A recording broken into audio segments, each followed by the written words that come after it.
Welcome to Red Eye. Hello, everyone. I'm Tom Shalhoub. Let's check in with TV's Andy Levy at the Red Eye Tees deck. Andy. Thanks, Tom. Coming up on the big show, Forbes names Vladimir Putin the most powerful person in the world for the 4th straight year. Man, he's like the Julia Louis-Dreyfus of this category. Plus, is Die Hard a Christmas movie? Well, to quote John McClane, yippee-ki-yay, Father Christmas. And finally, the popular hookup app Tinder is coming to Apple TV just in time for Christmas. It's the gift that keeps on giving, you STDs. Back to you, Tom. Thank you, Andy. Let's welcome our guests. A female doctor? Now I've seen everything. Physician and surgeon and National Review Institute regional fellow, Dr. Kelly Powers. He was on Two Broke Girls. He paid them each handsomely. Comedian and star of Nothing's Easy on ComedyCentral.com, David Angelo. He's dedicated his life to opposing the tyranny of the North. He's also written about North Korea. Observer columnist Michael Malice. And they say dress for the job you want, and he wants to be a church usher. Sitting right next to me, comedian and Brooklyn TV host Greg Johnson. Okay, let's start the show. Yeah.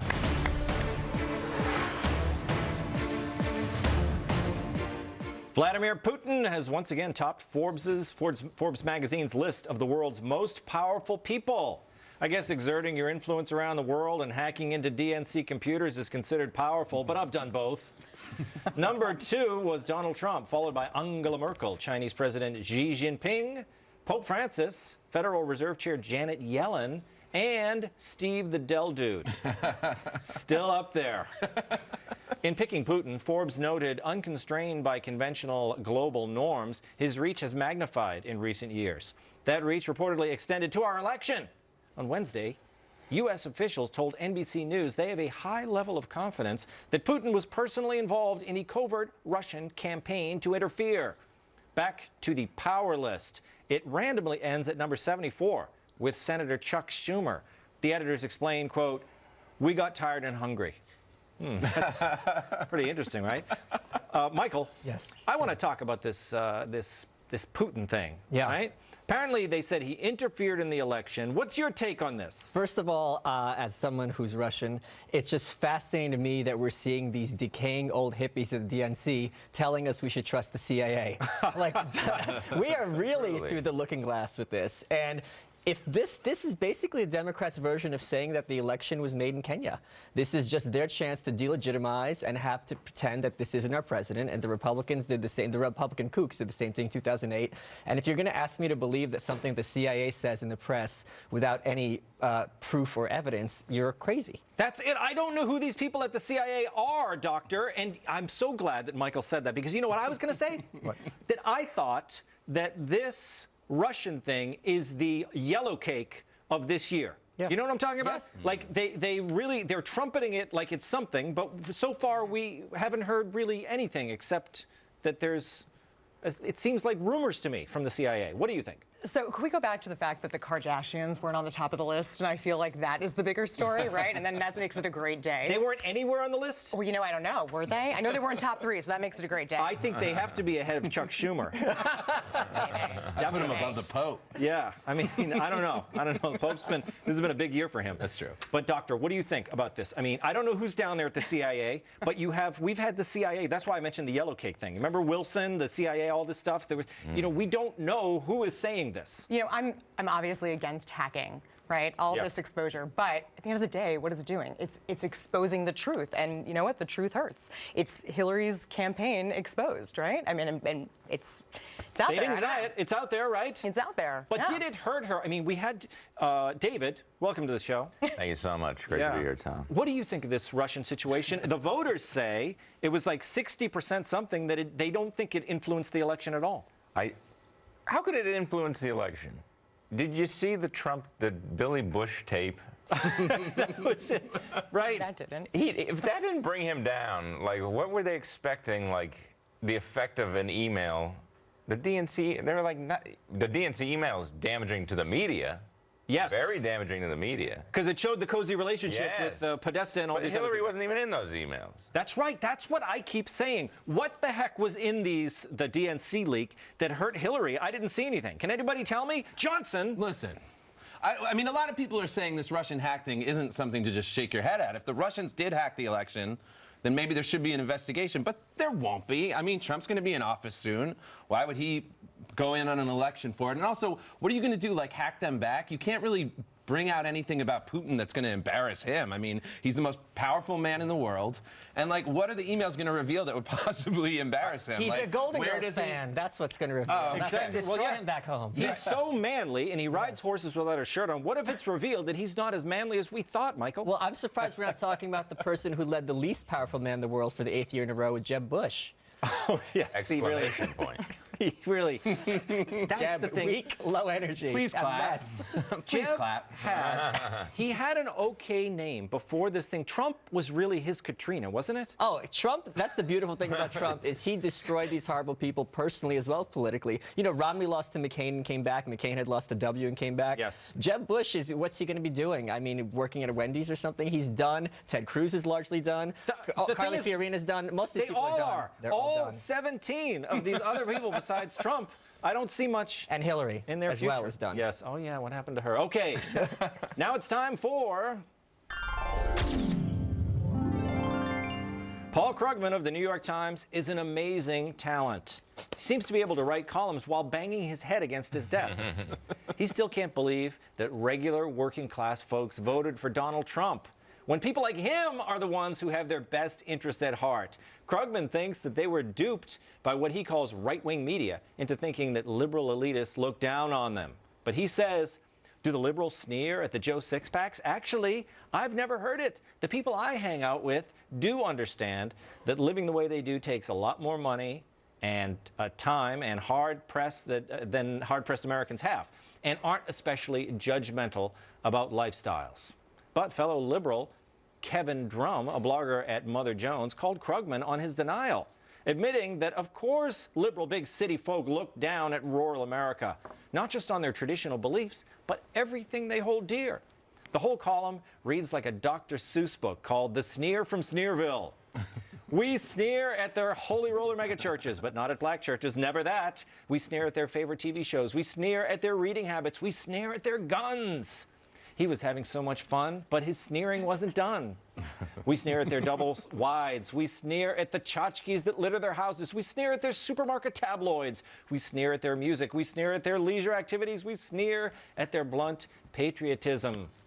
The ironic part is where the sneer resides, a tiny apartment on the Upper West Side. Greg, Yeah.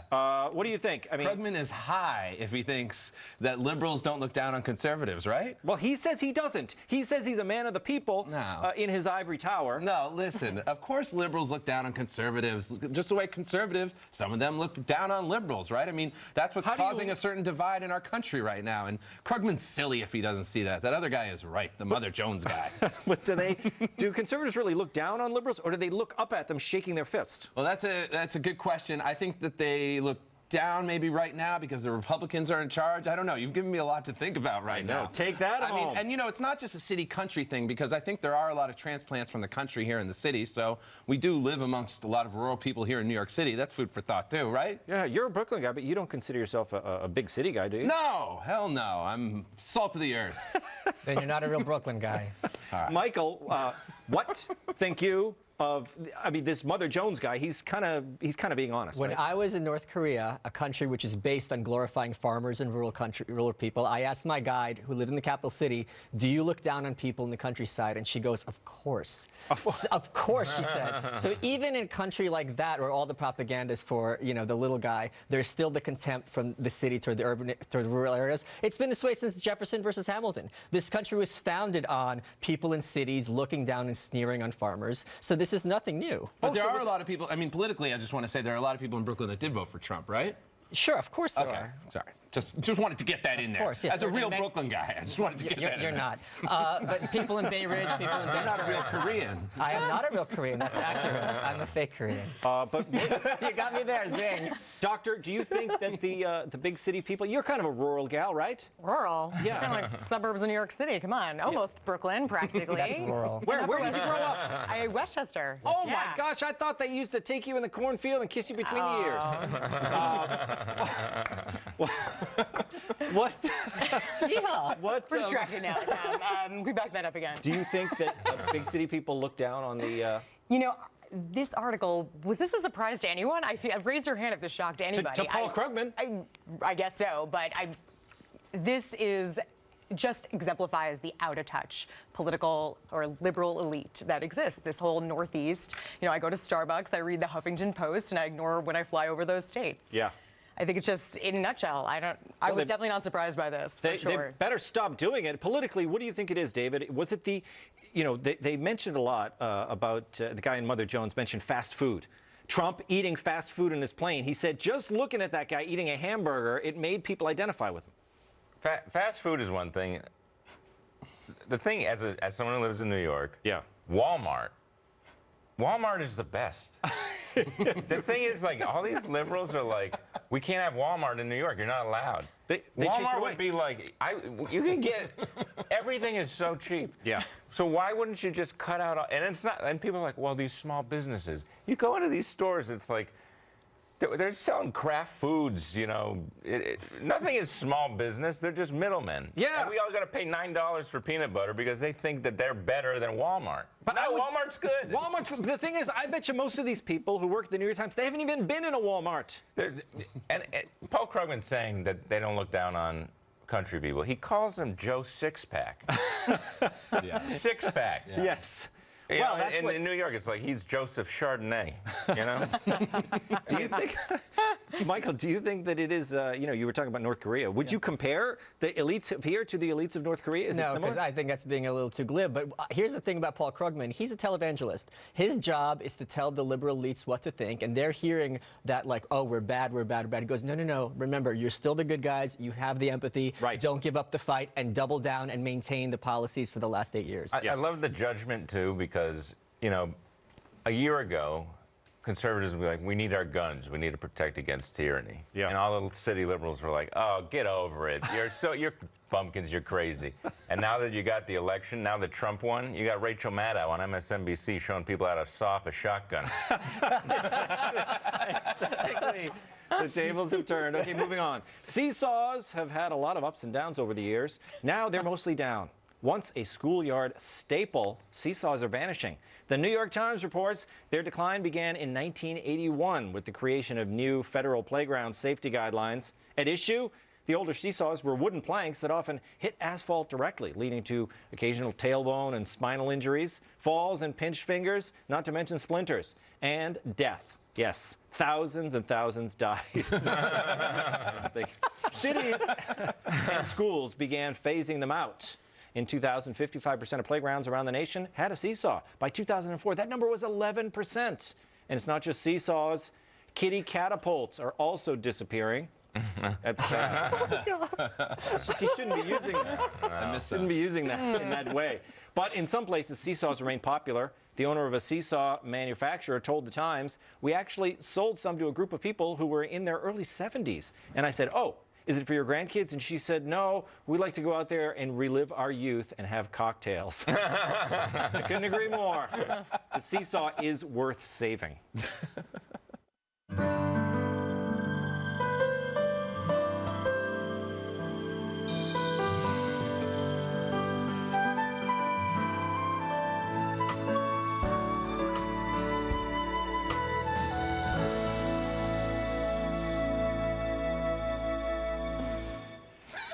That was a buddy of mine from Chappaqua. Greg, do you miss the seesaw? Do you think it's been at all. overregulated? What?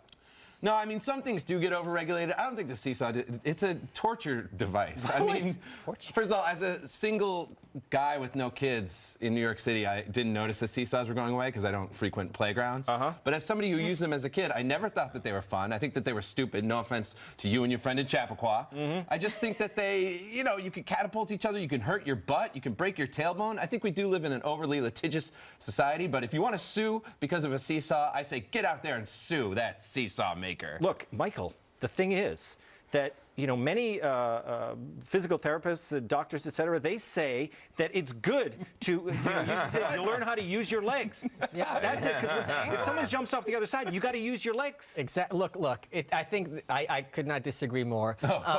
Seesaws are part of those dog obedience trials that the dogs have to run at a high speed. If your kid can't figure out something that a border collie can do and gets injured, this is a function of Darwinism. It's not a function of litigation. That's right. Those cute little dogs, they run up the end and then it goes down, right? And don't hand wave me. It's not going to end well for you. I promise you.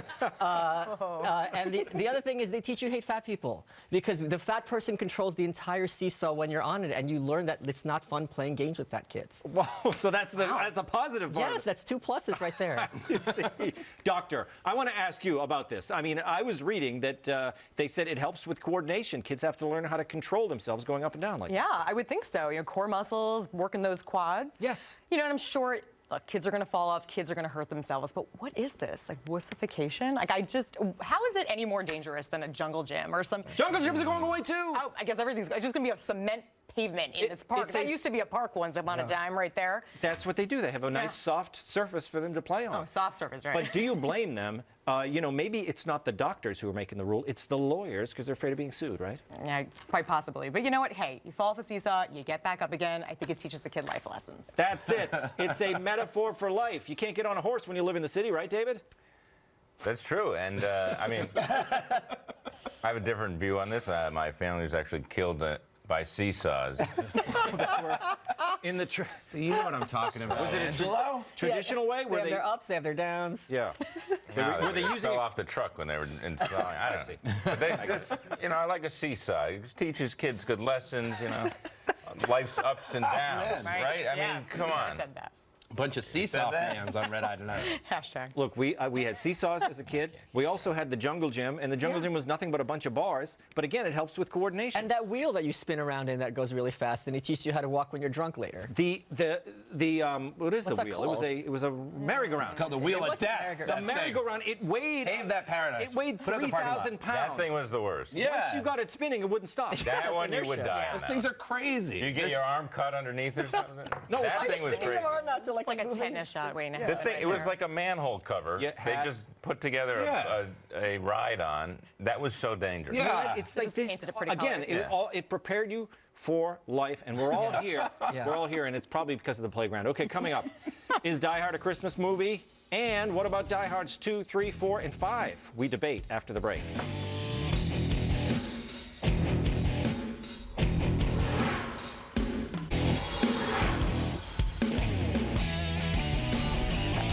There are certain questions humanity has been pondering forever. Are we alone in the universe? Is there such a thing as absolute truth? And is Die Hard a Christmas movie?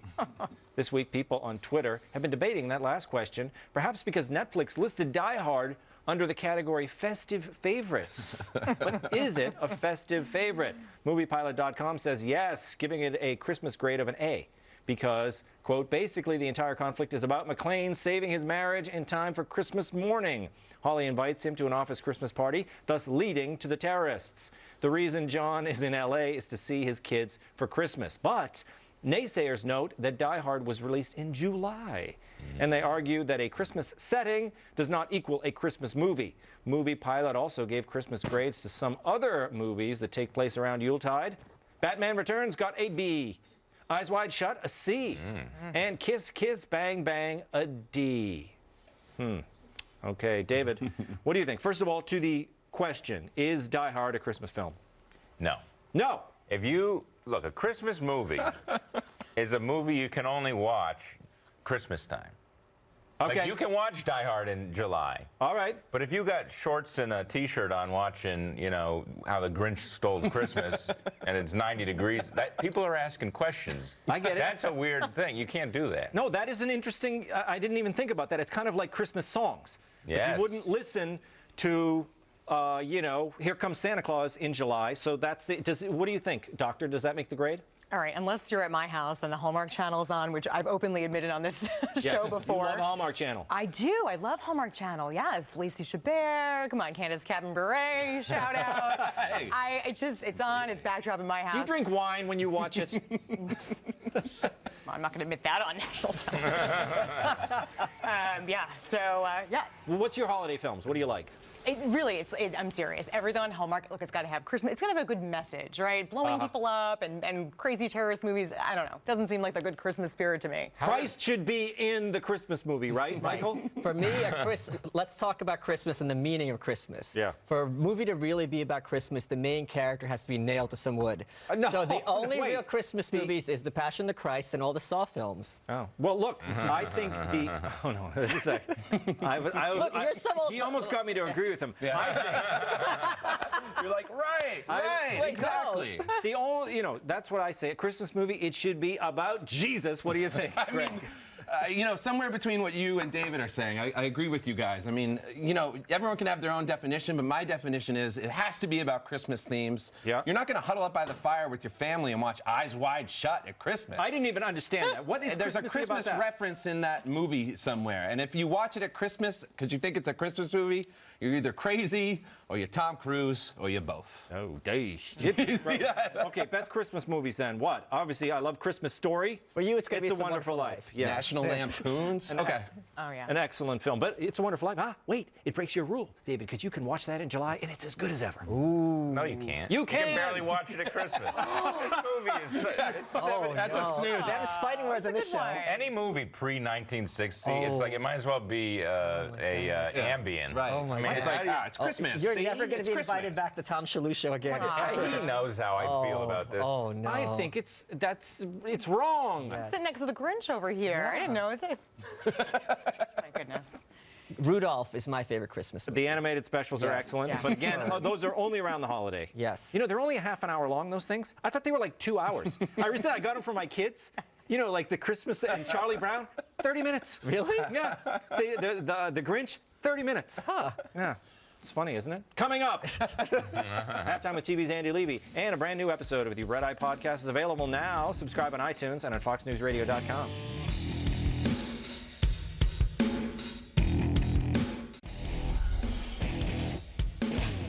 Welcome back. Time to find out what we got wrong and what we missed from TV's Andy Levy at the Red Eye News Deck. Hey, Andy. Hey, Tom, how are you? Good. Excellent.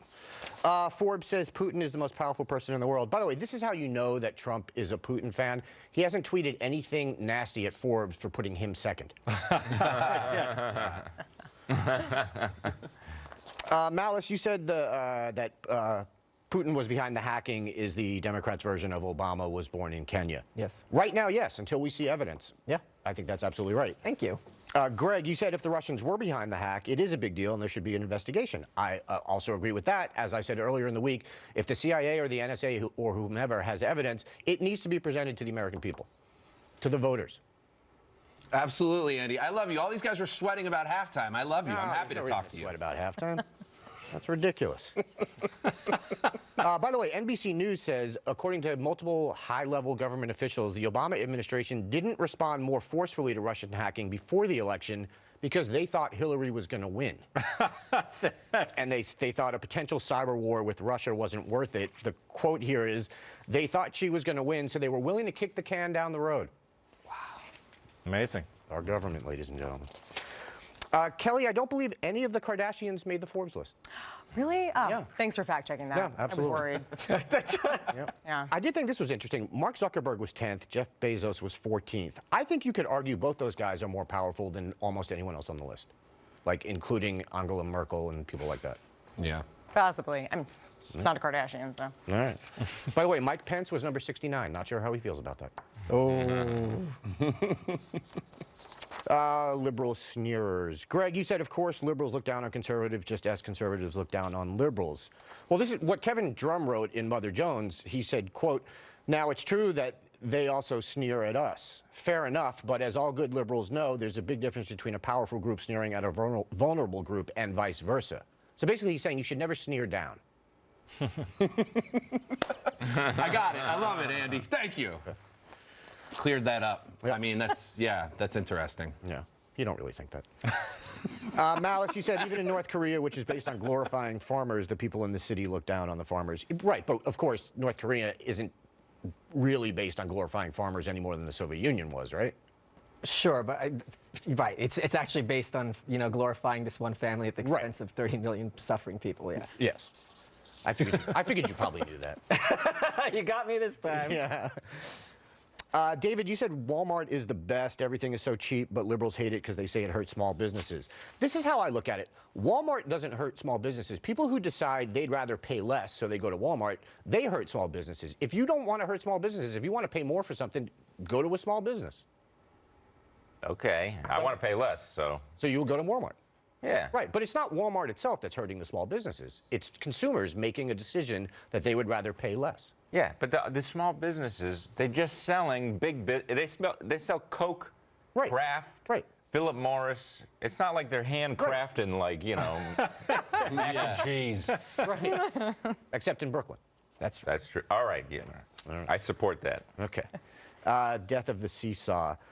Tom, you quoted the New York Times article where it said that the older seesaws were wooden planks that often hit asphalt directly, leading to tailbone and spinal injuries, falls and pinched fingers, etc. Then you added, and death. Thousands and thousands died. I believe you were referring there to the Texas Seesaw Massacre? That was what it was. I knew there was something. We shouldn't laugh about it because David's family was there. No, I did. Sure. Still hurts. Yeah. Greg, you said as a single guy with no kids, you didn't notice there were no seesaws because you don't visit playgrounds. You seemed a little defensive there. Listen, it's true. I don't go to playgrounds. Your Honor. You're the best, Andy. You can go if you want. But some have signs up that say no. I don't think no that's Greg right. Johnsons. I think they do have signs that says families only. Now I'm a family man, but I think you should be able to go. I'll test that. Enjoy the playground. I don't think the sign says no Greg Johnsons. Tom, you brought up the jungle gym. Yeah. There's absolutely no way those things aren't a hell of a lot more dangerous than a little seesaw. Absolutely. Right? Yeah. Jungle gym. Now they don't even have the jungle part. Like it's not It's just Jim? It's just a guy named Jim? Well, it's just monkey bars, so they just go. You go hand over hand, but there's no ones down the bottom. Really? We had the whole cube. Yeah. Yeah. It's the way to do it. All right, the most important story of the night is Die Hard, a Christmas movie. David, you said Die Hard is not a Christmas movie, and a 2015 PPP poll showed that 62% of Americans agree with you, while only 13% think it is a Christmas movie. This is why democracy is stupid. Die Hard is absolutely a Christmas movie. Oh, Andy! All right. I'm surprised, Andy. Really? Yeah. Why? Because I thought you would have drawn a hard line the way David does. No, it's clearly a Christmas movie. I do draw a hard line. What's a PPP A Die Hard poll? line. Where do we get these numbers? Public policy polling. They poll All right, people. I'll They take poll your word people. for it. And lastly, Tom, you said a Christmas movie should be about Jesus. So then later, Frosty the Snowman, Rudolph the Red-Nosed Reindeer, so they're not Christmas shows? No, they are, but I think the best ones are about the greatest That's not story what you ever said. told. You said it has to be about. Well, I mean, It's a metaphor. They're metaphors. okay, I softened up my line a little bit, Andy, because I do like Frosty. Okay. Also, nobody brought up the ref. The rep, no, that doesn't go. It's not a Just Christmas because somebody wears a Christmas hat? No. Really? Yeah. The family gets back together at the end. Spoiler, sorry, it's like a 30-year-old movie. Damn it. I just rented. It's got a Christmas spirit thing to it. I don't like it. I mean, I like it. It was a good movie. It is funny. Hilarious movie. All right, I think it might be a Christmas movie. Dennis Leary's God. Gotta think about it. Okay. I'm done. Thank you, Andy. Yep. Coming up, Gavin McInnes drops by for a very special Gavin Ain't Having It. Stay tuned.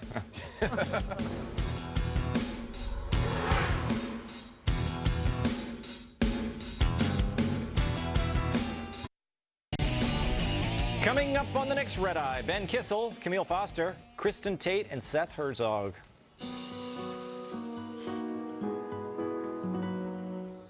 Your dating life is fun for the whole family. Yes, Tinder now has an Apple TV app, which means your loved ones can sit on the couch and help you find your next hookup. Tinder calls the app the biggest thing to hit family night since Yahtzee. Wow. Here's one of their ads. Well, Tracy, I mean, you just have to be honest about these situations. What about him? Mom, he's wearing a fedora. Yeah, but you could read his bio. I'm sorry. No, she's still living here. Yeah, him too. I know. That's really bad. Mike, you seem a little creeped out by this. First of all, I want to ask you, Michael, why do all commercials look like they were shot in the 1970s? Have you noticed that? Yeah, it's right. It's the golden age. And, well, usually in the 70s, like people having those crazy board game reactions where it's like, Oh, you yeah, know, yeah, like yeah. that. If some girl is like looking for guys on an app with her mom, that is someone who I would want to have a threesome with. Wait a minute. It's on the bucket list. This is what's happening. That I think women want to use this in a wholesome way. No, they don't. Have you been on Tinder? You have not been on Tinder. I've been on Tinder. These are not classy ladies. Wait a minute, Greg. Those two women look like they wanted to, that she wants to find a relationship. She wants to get out there in the dating world, and he's talking about threesomes. It looks like it's being aimed that way. I've never been on Tinder either. I don't know why you would want to include your family in that. I mean, I guess maybe if some people want to keep it wholesome and have their mom approve of who they're going to sleep with next, that's cool. But no, not me. What happens if other family members pop up and they're in the room? Isn't there complicated ways this could go? Or you don't know about Tinder, but I've never used it. You could maybe approve a bunch of women and then you see that they're all rejecting you and then you just look like a loser in front of your family. So I don't know why you'd want to lose it in front of your family. Yes, it is. It's a sensitive topic, but I know. I'm upset. But David, did you have to bring your dates home when you were dating with the folks? Not when I lived at home. You didn't. No. What about on prom night? Would you come in and take a photo? No, we stayed at a hotel. Look, Wow. but did you see that commercial? Yeah, That was crazy. it was. What? That's like a commercial for Smith & Wesson. You go shoot yourself in the face. If that is your situation, Well- Mom, let's go find a date. That's crazy. Some people have different ways. Their families, they relate differently. It's madness. Doctor, what do you think? Would you do this with your family? Well, me personally, no. But No. this is every meddling mom's Christmas come early. They would love right? it. She didn't seem too enthused in that commercial, but I think most moms are pretty happy. Thank you, everybody. Very special thanks. Dr. Kelly Powers, David Angelo, Michael Malice, Greg Johnson, and Gavin McInnes. That does it for me, and I'll say goodbye.